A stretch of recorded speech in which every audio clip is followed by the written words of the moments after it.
মত মুমিনের জন্য পেরেশানি দেয় যখন ফেরেশতারা বলে আল্লাহ চাইতেছে চাইতেছে টাকা পয়সা চাইতেছে, বলে এটা কি, বলে ফাসেক, দে বিদায় কর, বিদায় কর, তার চাওয়া আছে বিরক্ত লাগে, বিদায় কর, কি লাগে দে, আল্লাহ 10 কোটি দিয়েছে 100 কোটি দে বিদায় কর।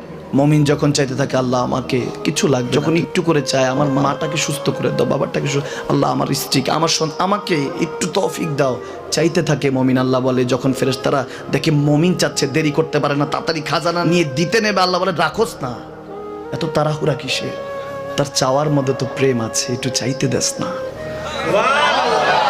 থাকুক না মুমিন আর একটু পেরেশান, থাকুক না, থাকতে দেস না, একটু থাক, একটু থাক। পেরেশানিতে রেখে আল্লাহ মজা নেয়, মহব্বত নেয়, মুমিনের অন্তর থেকে খুশবু নেয়, আল্লাহর বড় মায়া। মুমিন যখন চায় আল্লাহ তখন মায়ার নজর নিয়ে তাকায়, হায় হায় আমার বান্দা, সুবহানাল্লাহ।